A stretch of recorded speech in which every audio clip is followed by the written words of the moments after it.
Los mundos interiores orbitan entre nosotros y nuestra estrella, ocultos por el resplandor del Sol y a menudo solo visibles al amanecer o al atardecer.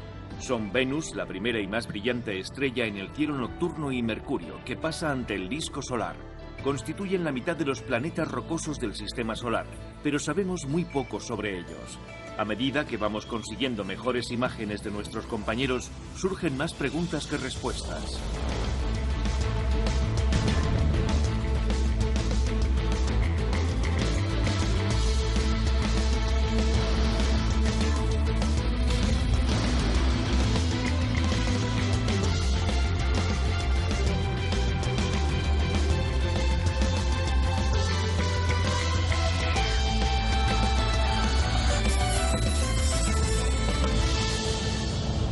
Confines del espacio.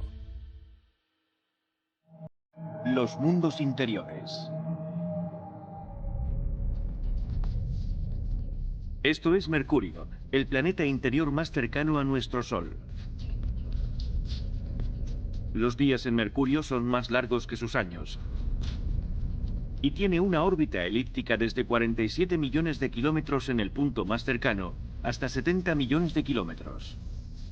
Mercurio es difícil de observar desde la Tierra debido a la luz del Sol y constituye un enigma de la evolución del sistema solar. Mercurio es un planeta extraño. El resto de los planetas rocosos tienen una relación parecida entre su tamaño y su densidad. Mercurio no sigue esa regla y es mucho más denso de lo que se esperaría por su tamaño. Eso no es normal, así que durante la formación de Mercurio ocurrió algo que desconocemos. Solo se han enviado 2 sondas a investigar el planeta, y solo una consiguió entrar en órbita. Mercurio es un destino difícil debido a su velocidad orbital y a la influencia gravitacional del Sol. Para nosotros, Mercurio es un planeta de extremos. Presenta temperaturas de entre 400 y 500 grados durante el día en la superficie, que es el equivalente de estar en el horno de una pizzería, aquí en la Tierra, y una temperatura de 175 grados bajo cero durante la noche.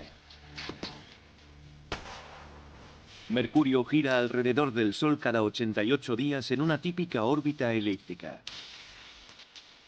En el momento de máxima aproximación a la Tierra está a 77 millones de kilómetros. Las primeras imágenes cercanas de Mercurio llegaron gracias a la sonda estadounidense Mariner 10 en 1974. La sonda no llevaba suficiente combustible para frenar y no fue posible situarla en órbita. En vez de eso, orbitó alrededor del Sol pasando en 3 ocasiones junto a Mercurio. Estas aproximaciones produjeron 2 observaciones interesantes. La primera es que Mercurio tiene un campo magnético similar al de la Tierra. Esto resulta inusual debido a la rotación extremadamente lenta del planeta. La segunda es que la superficie del planeta presenta una gran densidad de cráteres y muy poca actividad volcánica o de la corteza, 2 observaciones contradictorias con la existencia del campo magnético.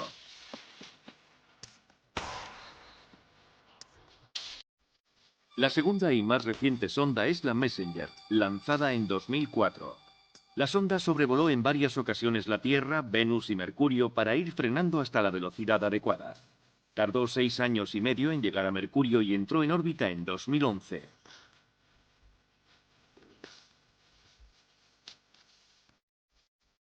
Debido a la corta distancia que separa al planeta de nuestra estrella central, la temperatura es muy elevada. Y cuando pretendemos sobrevolar Mercurio con un satélite, nos encontramos en una situación térmica muy especial, en la que llega mucho calor desde el propio planeta, que se comporta como un espejo térmico. Y luego, desde los lados, llega el calor del Sol.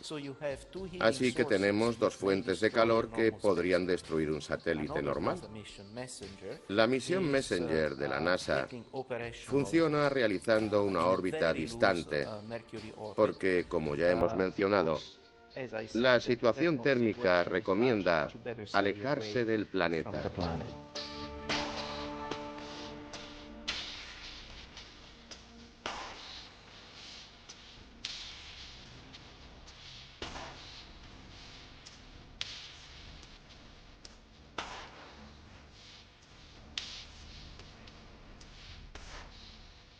En un año la Messenger completó su misión principal, realizar un mapa de todo el globo con unas 100.000 imágenes.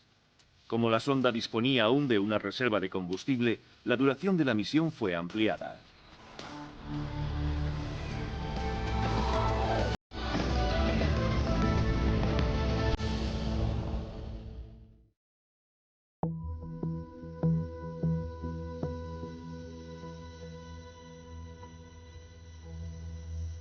Durante 10 años, la sonda Messenger ha estado enviando información y datos sobre el campo magnético de Mercurio, su magnetosfera, su atmósfera y el efecto del plasma del viento solar. La densidad de la atmósfera es tan tenue que es continuamente expulsada del planeta como una exosfera que presenta trazas de sodio, calcio y magnesio en una cola orientada hacia el lado opuesto del Sol.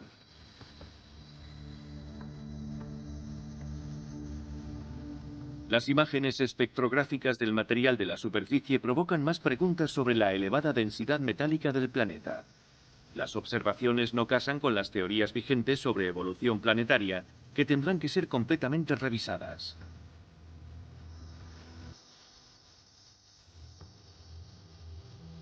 Otro detalle interesante se encuentra en las regiones de los polos norte y sur, donde la Messenger ha detectado la presencia de agua helada en el interior de cráteres en perpetua sombra, al igual que en nuestra Luna.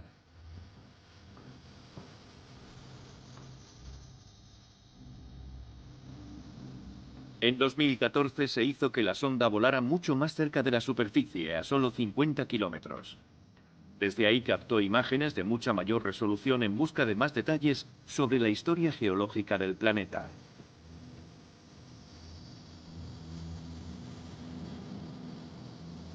La sonda quedó sin asistencia para que continuara su descenso e impactara sobre la superficie. Sin embargo, tenía todavía suficiente reserva de combustible para 3 alteraciones de trayectoria, con el fin de ganar altura y alargar un poco su vida hasta 2015.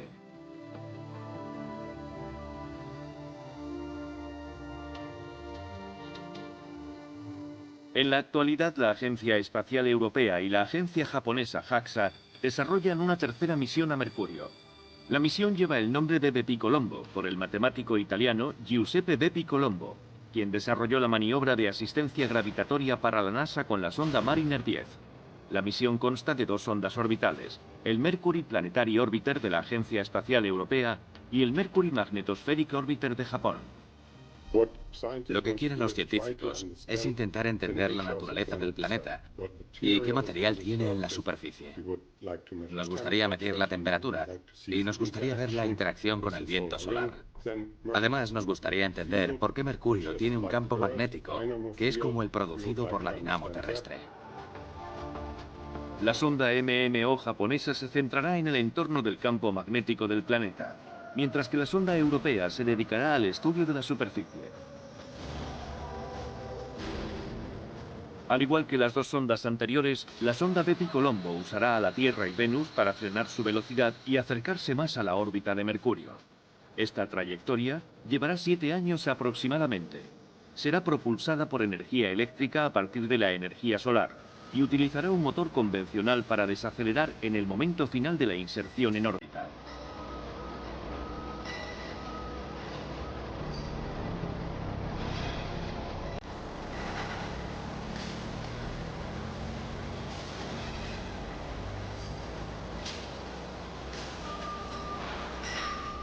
La expectativa de vida de las sondas en el duro entorno orbital es de entre 1 y 2 años. Los 2 satélites están equipados con instrumentos avanzados, incluyendo un altímetro láser y un magnetómetro, espectrómetros de infrarrojo y ultravioleta, captación de imágenes de rayos X y cámaras estereoscópicas de alta resolución.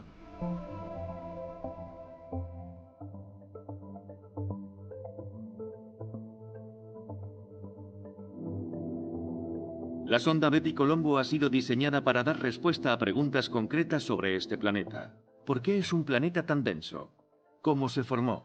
¿Está tectónicamente activo? ¿Por qué no se ha identificado hierro en la superficie? ¿Cómo interactúa el campo magnético en ausencia de una ionosfera? ¿Cómo se genera el campo magnético?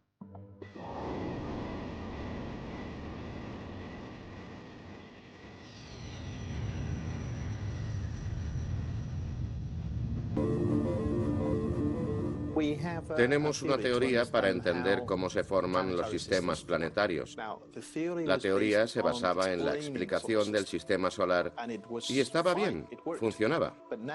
Pero ahora que hemos descubierto nuevos planetas alrededor de otras estrellas de la galaxia, los exoplanetas no se ajustan a la teoría en absoluto. Así que hay algún error. Y los casos especiales, los que son difíciles de entender en detalle, como Mercurio, son muy útiles. Al investigar las respuestas a algunas de estas preguntas, la sonda Bepicolombo nos ayudará a entender cómo se formó el sistema solar hace 4.500 millones de años.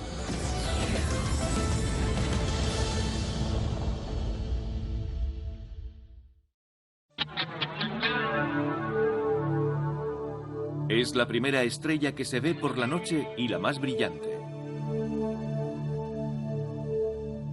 Es nuestro planeta hermano en algunos aspectos y el vecino planetario más cercano tanto en distancia como en tamaño.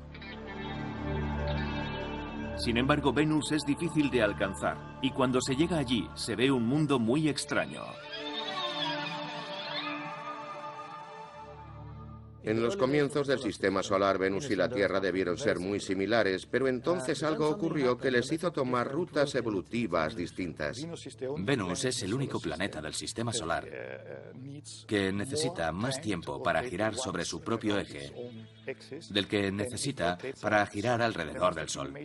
Debió producirse un cataclismo importante en la juventud del planeta cuando colisionó con otro objeto grande, lo que provocó que su rotación se detuviera. El problema es que sin la protección de la rotación, el planeta perdió agua, así que está completamente seco, lo que al final provocó este efecto invernadero desbocado que ha aumentado la temperatura hasta el nivel que vemos hoy. Una de las diferencias principales entre Venus y la Tierra es simplemente que Venus carece de campo magnético, así que la forma en que interactúa con el Sol es completamente diferente.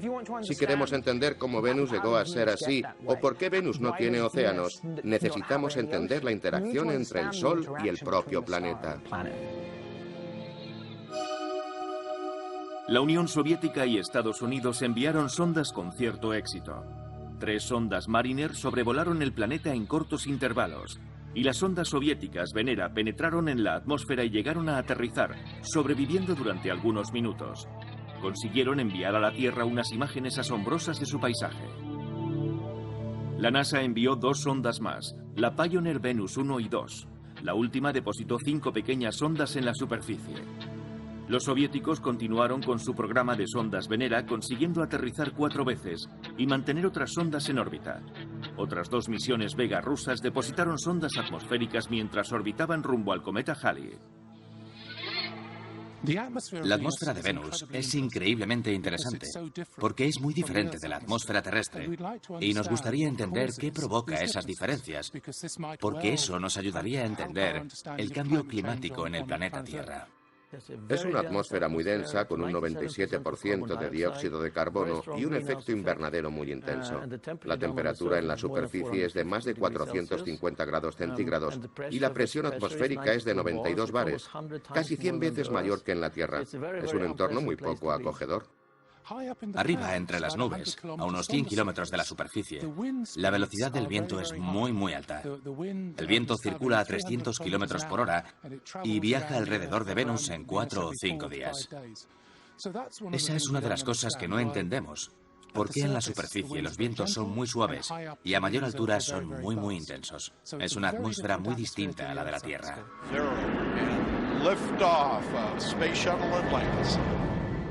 En 1989, la sonda Magallanes de la NASA fue lanzada desde la lanzadera espacial Atlantis en ruta hacia Venus, en una misión de 5 años para realizar un mapa completo con radar de su superficie.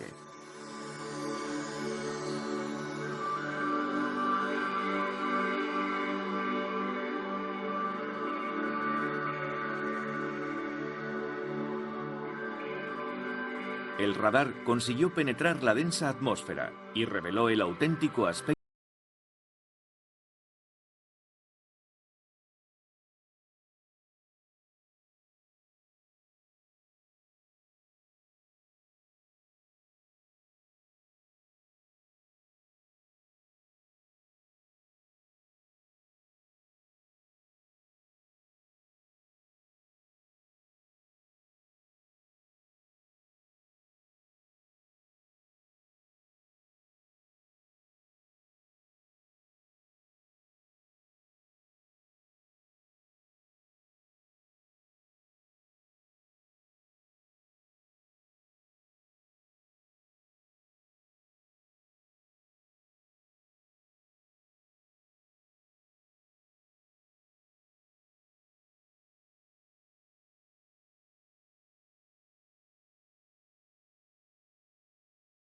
venusiana para entrar en órbita.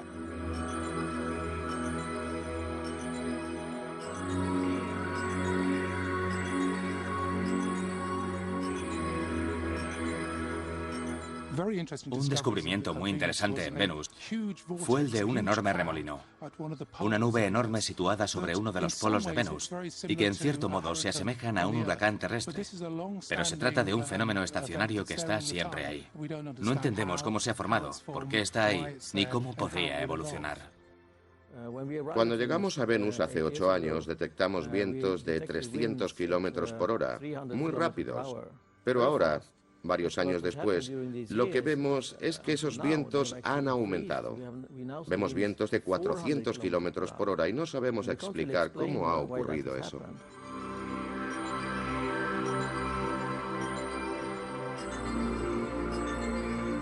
La ausencia de campo magnético en el planeta provoca más preguntas.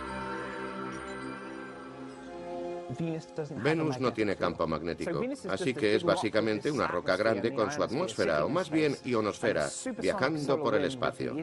El viento supersónico solar y el campo magnético interplanetario chocan contra Venus, pero no pueden penetrar en la ionosfera, así que las líneas de campo interplanetario se apilan ante Venus como coches en una carretera. El impacto del viento solar expulsa la atmósfera y forma una larga cola, como la de un cometa, que se extiende por el espacio. La sonda orbital Pioneer Venus fue la primera en explorar extensamente el lado nocturno, donde la atmósfera está escapando, y descubrió este fenómeno realmente misterioso que todavía no ha sido explicado realmente.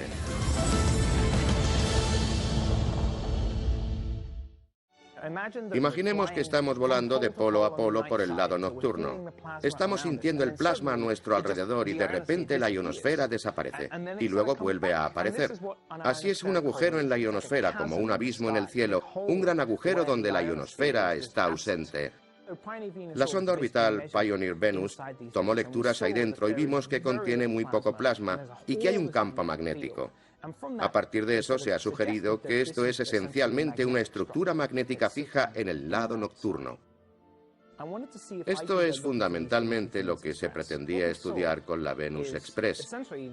Lo que vimos es una fuente intensa y sorprendente línea de campo magnético y trazas de plasma que demuestran que se trata de una estructura magnética.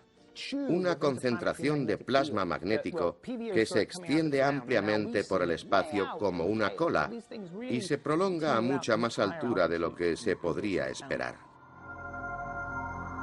Cuando la Venus Express se acercaba al fin de su misión, los científicos ejecutaron algunas arriesgadas maniobras de desaceleración para situarlo en una órbita más cercana al planeta y realizar mejores observaciones. Estas maniobras implican atrevidas inmersiones en la hostil atmósfera del planeta, a solo 130 kilómetros sobre la superficie. Para la desaceleración, queríamos usar la mayor superficie posible para maxificar la fricción. Pero eso también genera calor. Así que lo que hicimos fue entrar en la atmósfera en esta dirección, porque este lado de la sonda, que al principio iba conectado al cohete en el lanzamiento, era más capaz de soportar el estrés y el calor.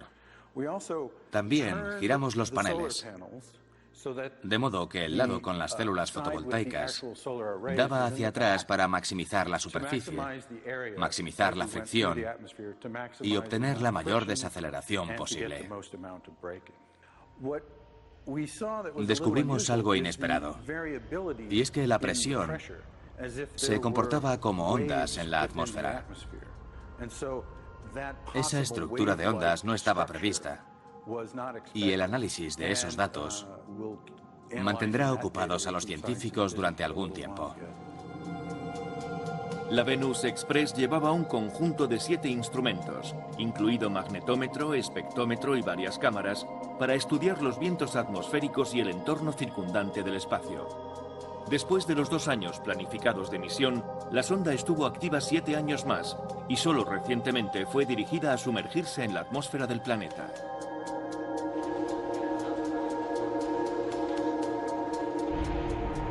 Los japoneses han realizado el último intento de alcanzar Venus con la sonda Akatsuki.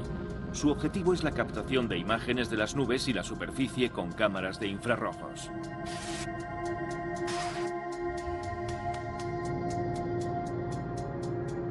También está centrada en la meteorología venusiana y busca confirmar la presencia de rayos y cualquier actividad volcánica actual.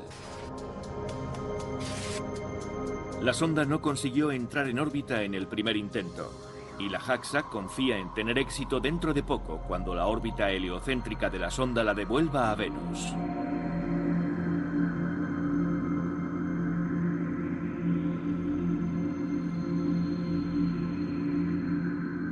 Hay muchos planes en marcha para volver a Venus. Varios grupos han estudiado incluso una misión tripulada. Uno de dichos estudios, realizado por la NASA, propuso el concepto de operaciones en Venus a gran altitud o HAVO. Se basaría en 2 naves en órbita en Venus, la primera no tripulada para la fase de descenso por la atmósfera y la segunda con la tripulación. Las naves se anclarían, la tripulación pasaría a la fase de descenso y procederían a abandonar la órbita. Una vez en la alta atmósfera se abriría el paracaídas para frenar el descenso, permitiendo desplegar un dirigible que se inflaría para transportar a la tripulación a gran altitud.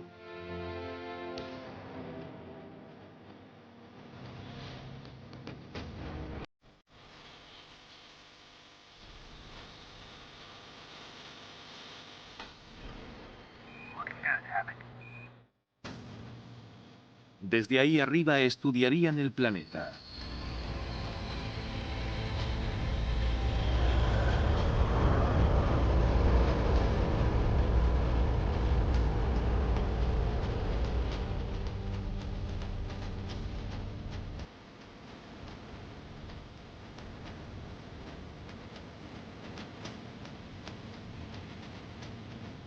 El viaje de regreso para la tripulación comenzaría con un lanzamiento a gran altura para regresar a órbita.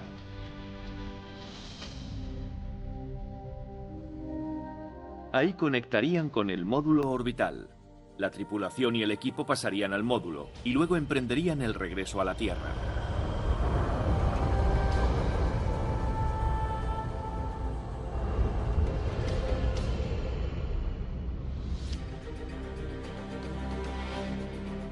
Finalmente, podrían reunirse con una cápsula Orión para el regreso a la Tierra.